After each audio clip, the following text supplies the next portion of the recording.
오늘은 이 분노와 관련된 세 번째 설교로 이제 건강한 분노는 가능한가 이런 제목으로 이제 말씀을 전하려고 합니다. 사실 제가 이 분노라는 주제로 말씀을 전해야 되겠다 생각한 것은 두 가지 이유가 있는데요. 첫째로는 이 현실적인 문제입니다. 지금 우리 사회가 이 분노 사회라고 할 만큼 얼마나 많은 그 분노를 유발시키는 그런 사회인지 모릅니다. 그러다 보니까 이 분노의 문제는 뭐 피할 수 없는 실제적인 우리 삶의 문제이기 때문에 이제 믿는 자로서, 신앙인으로서 이 분노의 문제, 이 감정을 어떻게 처리해야 되는 것인가, 이런 것들을 좀 살펴보고 싶었고요. 그런가 하면은 제가 이 분노와 관련된 설교를 해야 되겠다 생각한 두 번째 이유는 보다 좀 더 근본적인 이유인데요. 이 기독교 역사적으로도 분노의 문제는 큰 주제였기 때문입니다.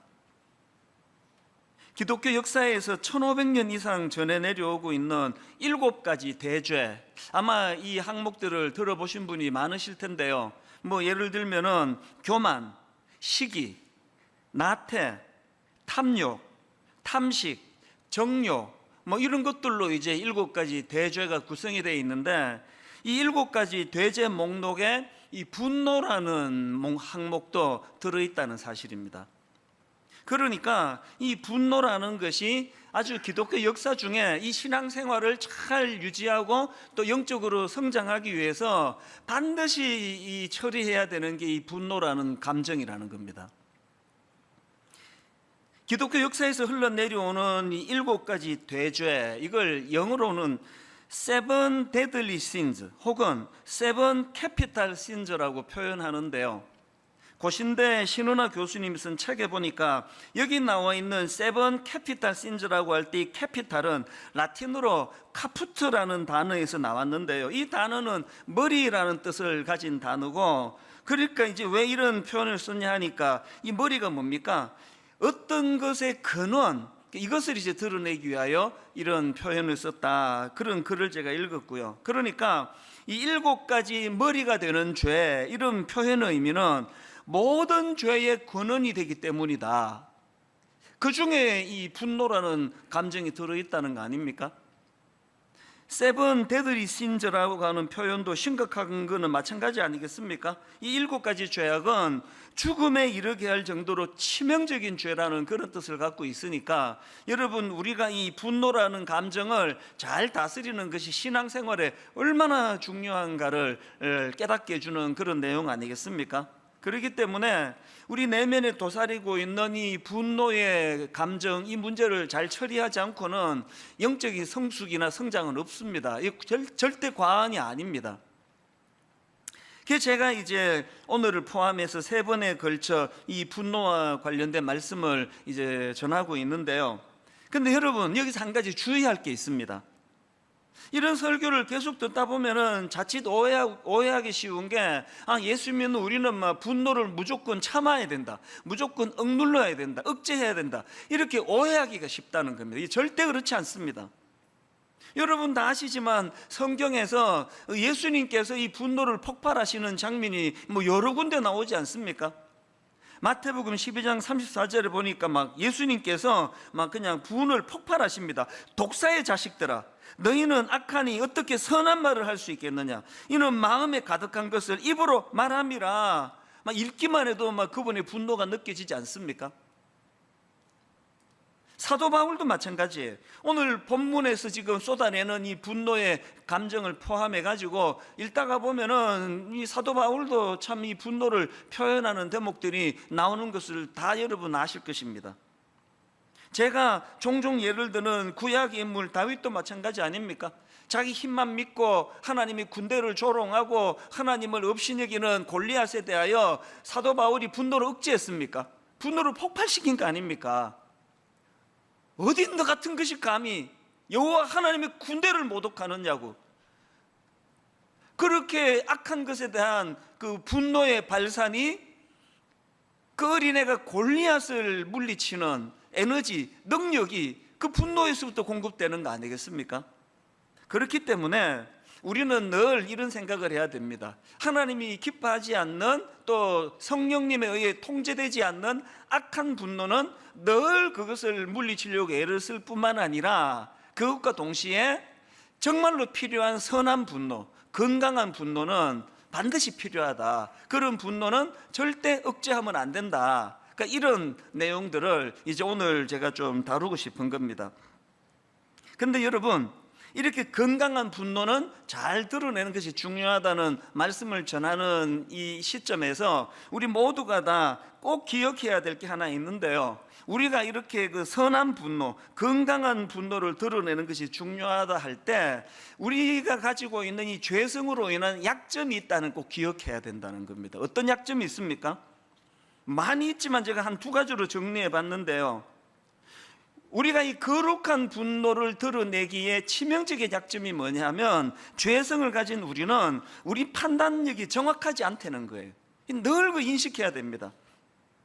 마태복음 26장 7절에 보면은 한 여자가 매우 귀한 향유 한 옥합을 가지고 나와서 식사하시는 예수의 머리에 부으니, 이 내용 다 아실 거예요. 그런데 문제는 이 향유 한 옥합이 어마어마한 고가라는 거예요. 그냥 막 몇만 원 주고 산다면은 막 머리에도 붓고 발에도 붓고 뭐 그거 다 사랑의 표현인데, 뭐 제가 본 어떤 자료에는 이게 뭐 요즘으로 치면 한 2천만 원, 1천만 원, 2천만 원 되는 큰 금액이라는 겁니다. 아니 이걸 머리에다 갖다 부으니까 모든 사람들이 보기에 이건 좀 과한 거 아닙니까? 그래서 이제 그 장면을 지켜보고 있던 그 제자들이 분노합니다. 8절과 9절입니다. 제자들이 보고 분개하여 이르되 무슨 의도로 이것을 허비하느냐, 이것을 비싼 값에 팔아 가난한 자들에게 줄 수 있었겠도다 하거늘. 너무나 맞는 이야기 아닙니까? 모두가 공감하는 이야기 아닙니까? 아마 오늘 저와 여러분이 그 현장에 있었다면 똑같은 생각을 했을 거예요. 저거 오바다, 저 여자가 정신이 나갔나? 아니 저 비싼 걸 어떻게 그 들이부어버리느냐고. 그걸 팔아가지고 가난한 사람들이 있으면 얼마나 좋겠냐고. 이거는요 아무리 생각해도 옳은 생각이에요. 그게 조금의 잘못된 생각 없습니다. 그런데 놀랍게도 주님은 다르게 바라보고 있다는 겁니다. 그렇게 분노하는 제자들에 대하여 10절에서 예수님이 이렇게 말씀하십니다. 예수께서 아시고 그들에게 이르시되 너희가 어찌하여 이 여자를 괴롭게 하느냐, 그가 내게 좋은 일을 하였느니라. 뭐 이것에 대한 깊은 분석이 없어도요 뭘 딱 깨달아야 됩니까? 죄성을 가진 우리는요, 이거 1 더하기 1이 2라는 것보다 이거 더 확실하게 이건 옳은 일이다, 이거 선한 분노 맞다 하는 일조차도 확신할 수 없는 겁니다. 죄성을 가진 우리는 전체를 종합적으로 볼 수 있는 눈이 없기 때문에 선한 분노를 표현해야 된다 그래가지고 막 됐다, 이제 막 오늘부터 그냥 막 나는 선한 분노를 발할 것이다, 거기에 위험이 있다는 사실입니다. 이거 항상 우리가 인식해야 되고요.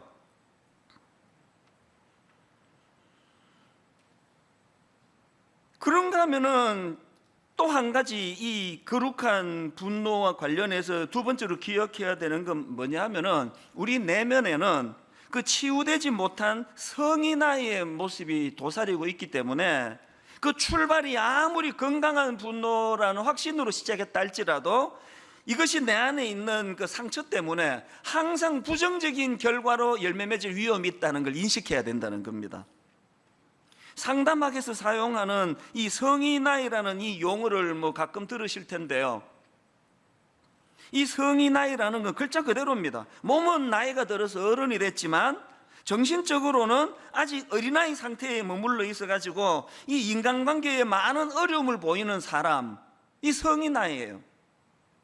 그래서 이제 이 전문가들이 진단하기로는 이 성인아이는 보통 이 역기능적인 가정, 그러니까 이 건강하지 못한 가정에서 자랐기 때문에 어릴 때 채워졌어야 될 이 정서적인 욕구가 잘 채워지지 못한 상태로 자란 게 성인아이의 원인이다. 그래서 뭐 대표적으로 드는 예가 이제 아버지가 알코올 중독자인 가정에서 자랐을 때 거기서 채움받지 못하는 어떤 정서적인 문제 때문에 성인아이가 된다, 이런 이제 논문이나 글들이 종종 있는데요, 저는 그런 글들을 읽을 때마다 무슨 생각을 하는가 하면은 이거는 정도의 차이지, 오늘 이 자리에 계시는 저와 여러분 모두가 다 성인아이 요소를 다 가지고 있습니다. 이게 죄성의 결과이기도 하다고 생각합니다. 저는 한 번씩 제 자신에게서 깜짝깜짝 놀랍니다.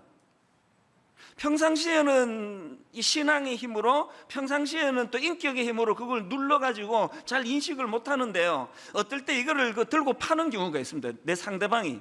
가정에서 주로 많이 일어나요. 계속 그 배우자나 자녀가 내 약점을 계속 그렇게 뒤집어 밝힐 때 자고 있던 성인아이가 잠을 깨는 걸 느껴요. 그러면요, 지금 내가 우리 아이하고 논쟁을 하는데 부모로서의 어른스러움이 다 없어지고요, 대결만 남아있는 거예요. 이걸 내가 이놈이 나쁜 놈이라는 걸 증명해야 내가 좋은 아빠라는 것을 드러내기 때문에 막 논리를 펴는 과정에서 나중에는 제 자신이 너무 비참해질 때가 있습니다. 그게 성이 나이 때문이에요. 저는 지금도 종종 고린도전서 13장 11절, 내가 어렸을 때에는 말하는 것이 어린아이와 같고 깨닫는 것이 어린아이와 같고 생각하는 것이 어린아이와 같다가 장성한 사람이 되어서는 어린아이의 일을 버렸노라. 정말 마음으로 사모하면서 이런 말씀들을 되뇌입니다. 왜 되뇌일까요? 여전히 제 안에 도사리고 있는 치유되지 못한 성인아이의 미숙한 모습이 있기 때문이거든요. 이런 상태로 어떻게 거룩한 분노, 이런 상태로 어떻게 하나님이 기뻐하시는 온전한 건강한 분노가 있다고 자신할 수가 있겠냐고요. 그래서 죄성을 가진 우리 모두는 다 늘 자꾸 마음의 분노가 일어날 때마다 되짚어야 됩니다. 이 분노는 영적으로 건강한 분노인가? 자꾸 질문을 해야 돼요. 그리고 저는 화가 날 때마다 요나서 4장 4절에서 하나님께서 요나 선지자에게 던졌던 질문을 되뇌일 때가 있습니다. 요나서 4장 4절, 여호와께서 이르시되 네가 성내는 것이 옳으냐? 종종 하나님의 음성으로 저를 듣기를 원해요. 제 마음에 어떤 분노가 일어날 때, 그리고 이 분노는 너무나 이건 옳은 분노다, 이거는 타당하다, 이런 생각이 들 때마다 그럼에도 불구하고 네가 그렇게 썩내는 것이 옳으냐? 이 말씀으로 저를 점검하고 돌아보기를 원한다는 것입니다.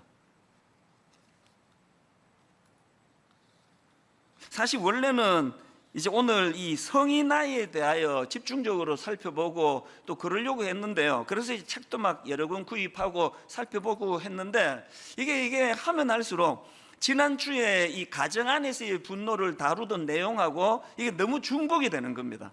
그래서 이것도 들으시는 성도님들이 좀 지루하시겠다 해가지고 좀 더 포괄적인 주제로 이제 방향을 제가 바꾸었는데요, 어쨌든 우리 모두는 다 이런 죄성과 또 성숙하지 못한 이 성인아이의 모습을 지니고 있기 때문에 늘 우리는 이게 아무리 이 출발은 막 이거 1+1이 2라는 것보다 더 명확하게 이거는 건강한 분노다, 이런 생각을 갖고 있더라도 늘 자기를 돌아보고 점검해야 된다는 그 얘기입니다.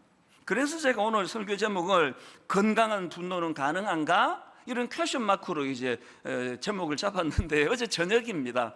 제 아내하고 이제 두런두런 이야기를 하다가 이제 내일 주일 설교 제목을 건강한 분노는 가능한가? 이렇게 잡았다고 그러면서 이제 대화를 하는데 이제 이 사람이 웃기려고 한 얘기죠. 갑자기 저보고 그럼 뭐 복잡한 얘기 다 빼고 그래서 뭐 이 건강한 분노가 가능하다는 겁니까?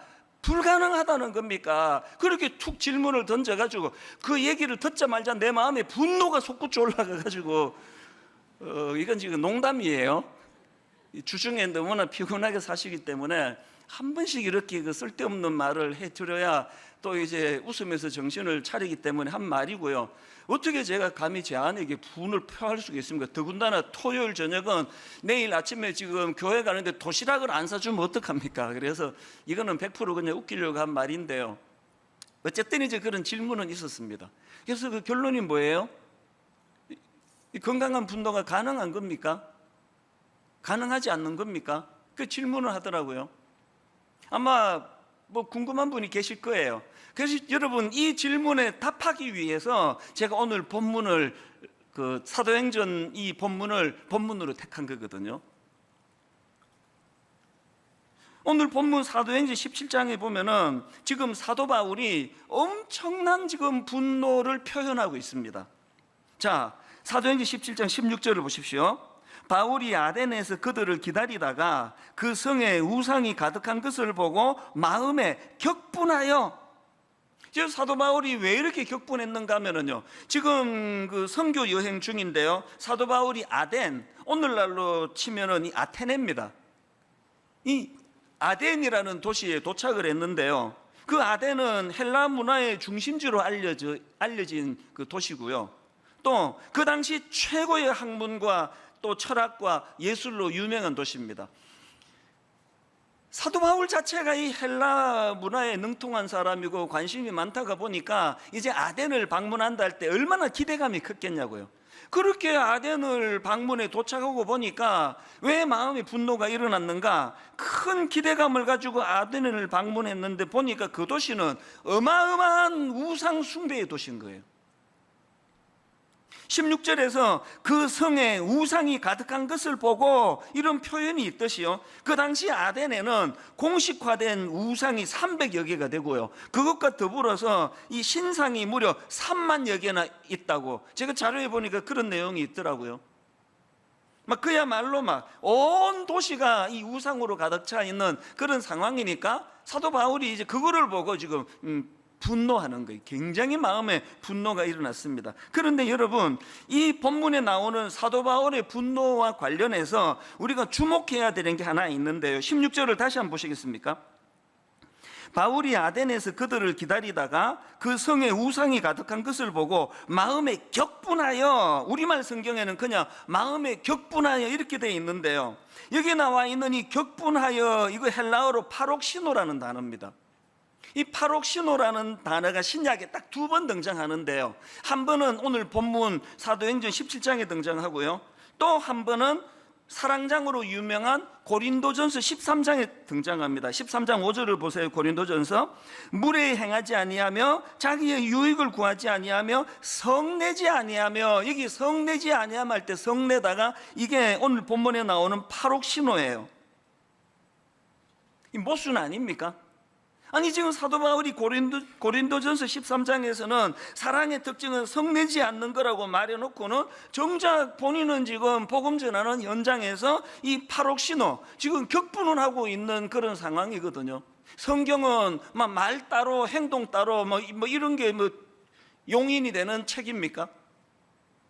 이 엄청난 모순 같은데요, 여기에 진짜 중요한 포인트가 있다는 겁니다. 그리고 오늘 설교 제목의 답이 또 사실은 여기에 담겨져 있습니다. 16절을 다시 한번 보세요.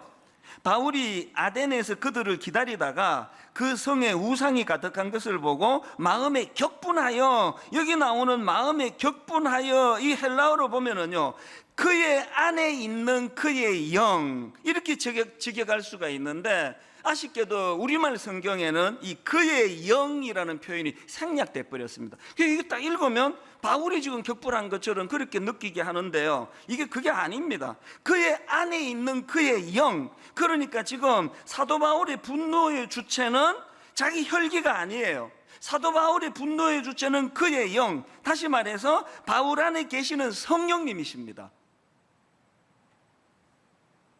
늘 내주하시는 성령님과 동행하고 교제하던 사도 바울이었기 때문에 지금 본문에서 바울이 격분하는 것은 자기 혈기로서가 아니라 성령님의 감동에 의해서였다는 겁니다.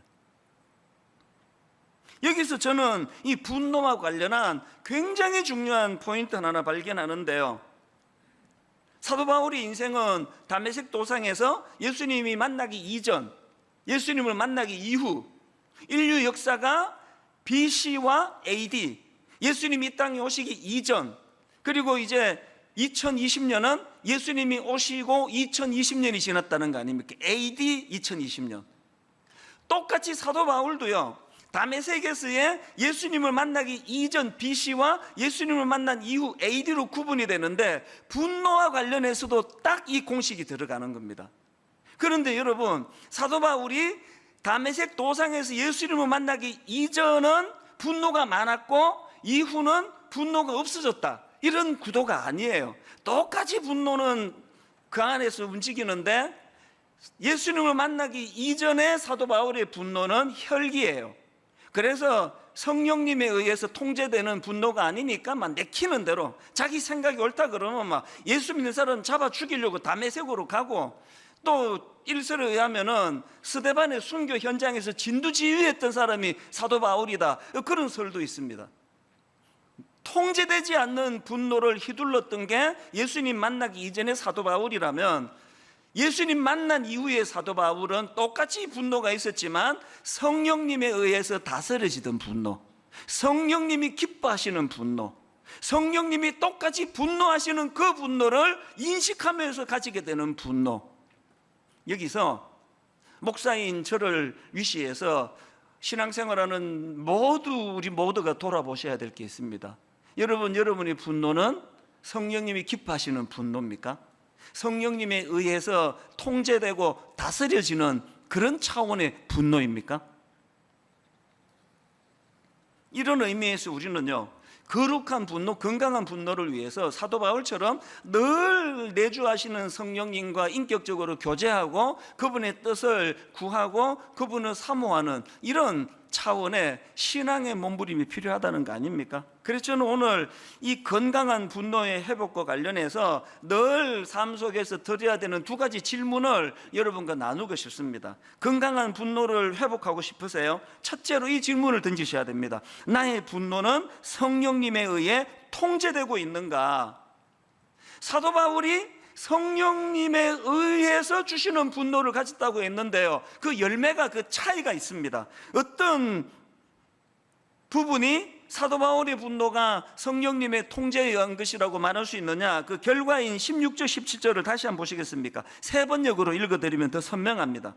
바울은 아테네에서 그들을 기다리고 있는 동안에 온 도시가 우상으로 가득 차 있는 것을 보고 격분하였다. 그 다음에 그래서, 성령에 의한 격분, 그래서 바울은 회당에서는 유대 사람들과 이방 사람 예배자들과 더불어 토론을 벌였고, 또한 광장에서는 만나는 사람들과 날마다 토론을 하였다.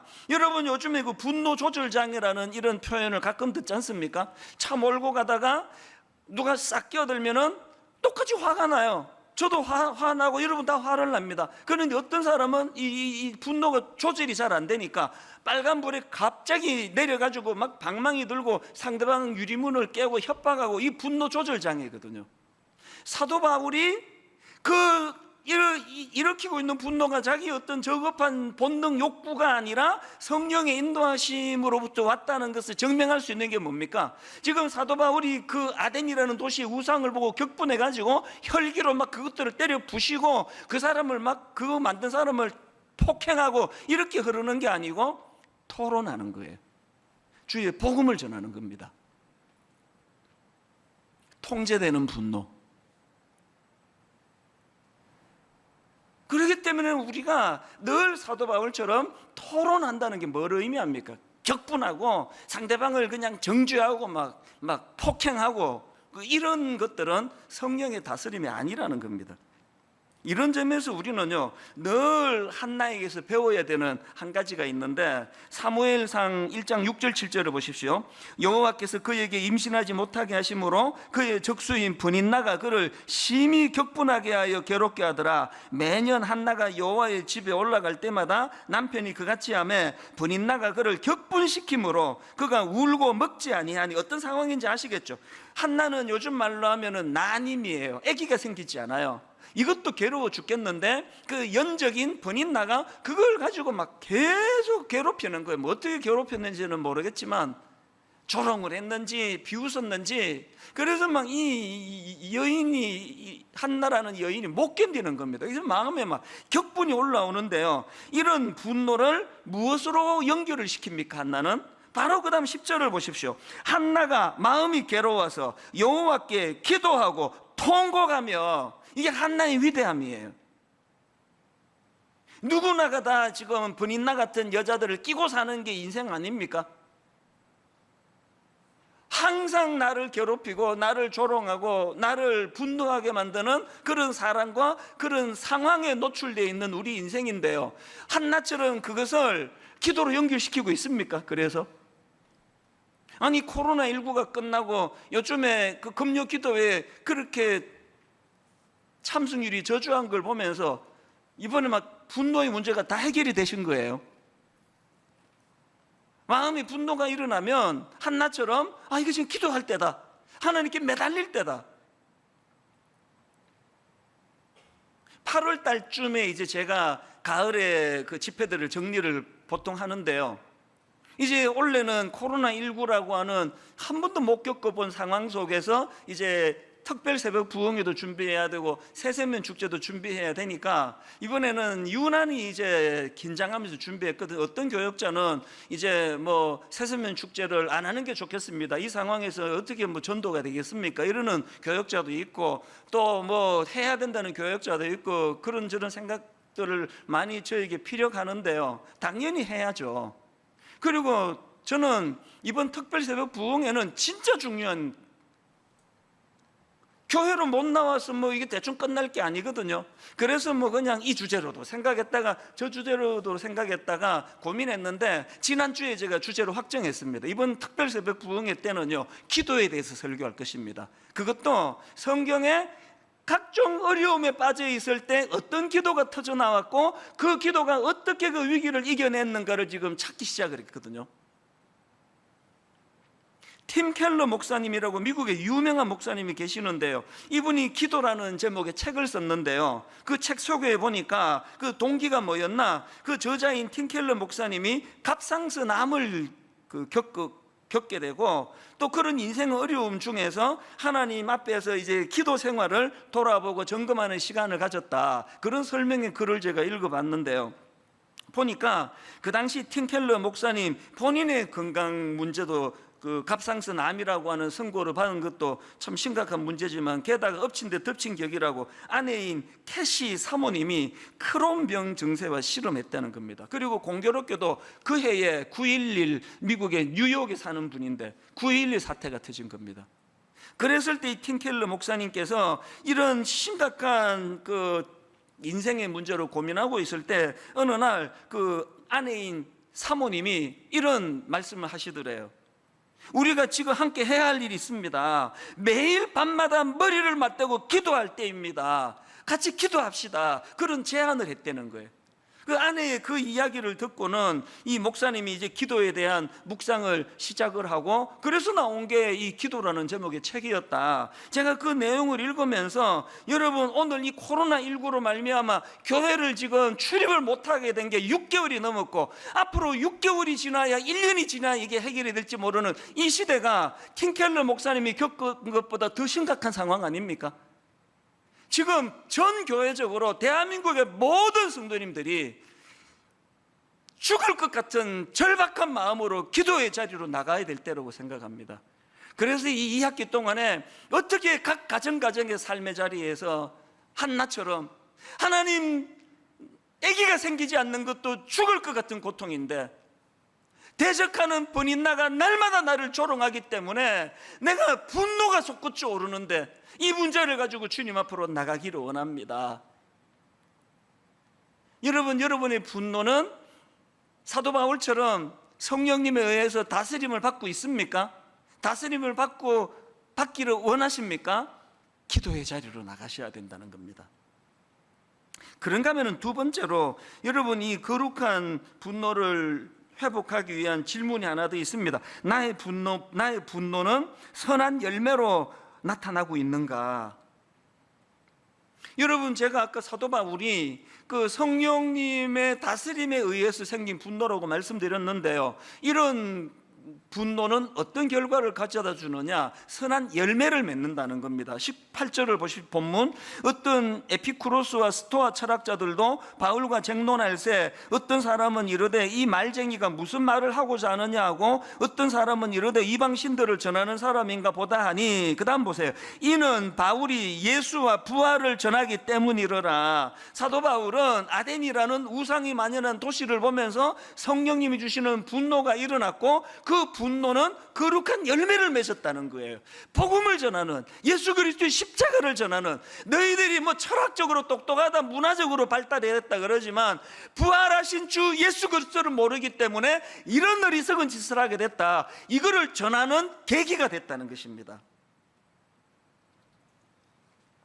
저는 한나에 대해서 이번 주에 쭉 살펴보면서 놀라운 깨달음 하나 얻었는데요. 한나가 그 대적하는 번인나로 말미암아 난임, 아기가 생기지 않는 그 상황을 수치로 몰고 가는 이것을 분노가 일어날 때 그 분노를 주님 앞으로 가져갔다고 말씀드렸는데요. 그랬더니 놀라운 건강한 열매가 하나 생겨났습니다. 여러분, 한나의 분노를 주님 앞에 기도하는 것으로 가져갔더니 놀랍게도 그 한나의 분노가 한 시대를 살리는 인물 사무엘을 배출시키는 열매가 있더라는 것입니다. 저는 최근에 어떤 목사님이 이제 책 한 권을 추천해 줘가지고 구입해서 읽다가요, 너무 괴로워가지고 중간도 절반도 못 읽고 닫았습니다. 왜 그러냐 하니까요, 그 책이 일종의 수기인데요, 여성이 쓴 책입니다. 젊은 여성이 썼는데 왜 내가 읽는데 마음에 고통이 일어났냐 하니까 초등학교 5학년 어린 나이 때부터 자기 아버지한테 무려 9년 동안의 성적인 학대를 당하고 각종 폭력에 시달려온 이야기를 담고 있는 내용이에요. 그리고 그거를 읽는데 막 너무나 마음에 고통이 일어났던 이유는 그렇게 한 아버지가 목사라는 게, 목사. 사실 제가 그 책을 읽는 동안에 우리 집 애들이 볼까봐, 책장 위에 있는 거 보고 이거 읽을까봐 내가 숨기면서 제가 그 책을 읽었습니다. 아이들이 시험에 들까봐. 이게 지금 이 타락한 이 시대에 너무 가슴 아픈 현실이기 때문에 읽다가 너무 마음이 괴로워서 중간에 포기하고 덮었습니다. 그런데요, 제가 이 자매를 참 귀하다고 생각하는 게 뭐냐, 그렇게 초등학교 때부터 목사인 아버지로부터 성적인 폭력을 당하고 여러 가지 읽으면서 믿어지지가 않을 정도의 그런 가혹한, 그리고 어머니를 위시한 가족들은 그거를 방치하는 그런 내용의 글을 제가 읽으면서 이 자매가 위대하다는 게 뭐냐 하면은요, 그것 때문에 막 아버지에 대한 분노가 막 책에 막 느껴집니다. 당연한 거 아닙니까? 그런데 이 자매는요, 자기가 가진 그 분노를 자기도 파괴하고 가정도 파괴하는 쪽으로 몰고 가는 게 아니라 이거를 건강한 열매, 사명으로 연결을 시키는 겁니다. 이 자매는 지금요, 상담을 공부하고 지금 디지털 성범죄 피해 생존자들을 상담하는 상담 사역을 하고 있습니다. 그리고 더 놀라운 것, 이 자매가 가진 큰 꿈이 뭐냐, 친족 성폭력 공소시효 폐지 운동을 벌이고 있는 거예요. 자기가 겪어보니까 어제 아버지에게 성적인 학대를 당했다고 오늘 고발하는 사람은 없다는 겁니다.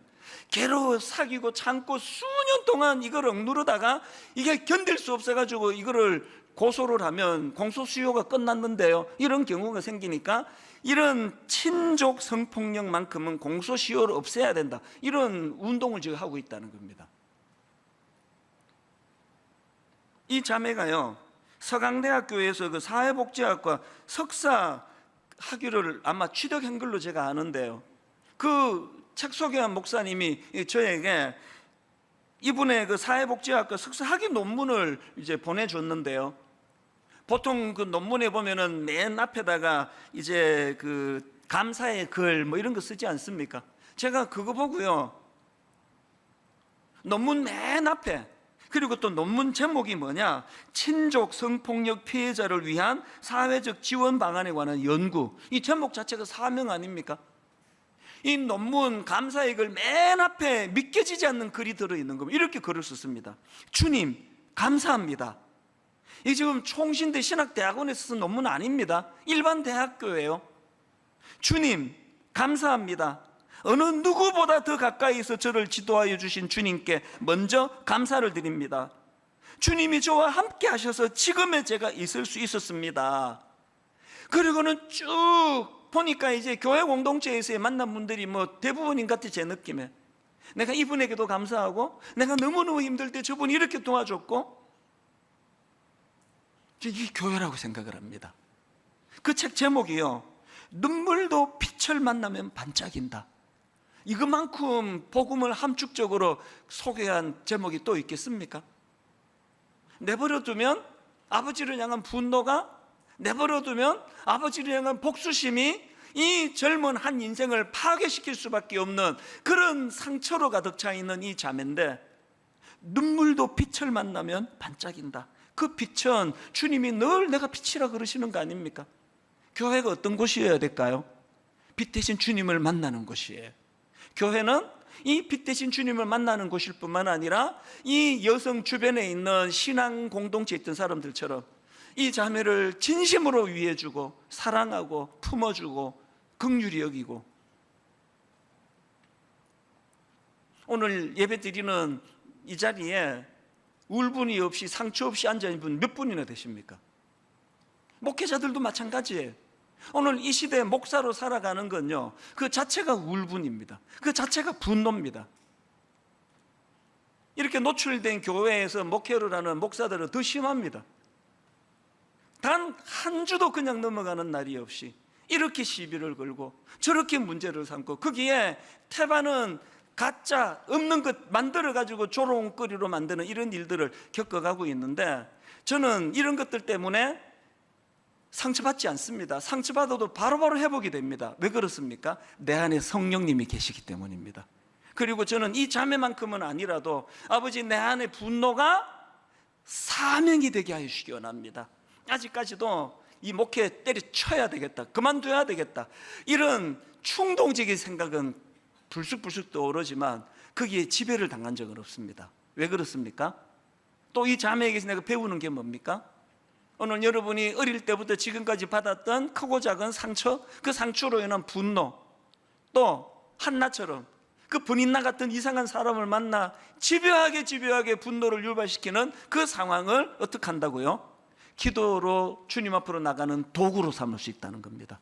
그리고 이 눈물이, 이 상처가 과거에 경험했던 돌이킬 수 없었던 분노의 상황이 내 남은 인생의 사명으로 이것을 바꾸어 줄 수 있다. 그래서 한나의 난임이, 한나의 격동하는 분인나의 그 조롱이 한 시대를 살리는 사무엘, 인물 사무엘을 배출시키는 도구가 되었다는 이 사실을 오늘 꼭 기억하시고, 그 일을 가능하게 하시는 성령님을 의지하는 믿음의 성도님들 되시기를 바랍니다.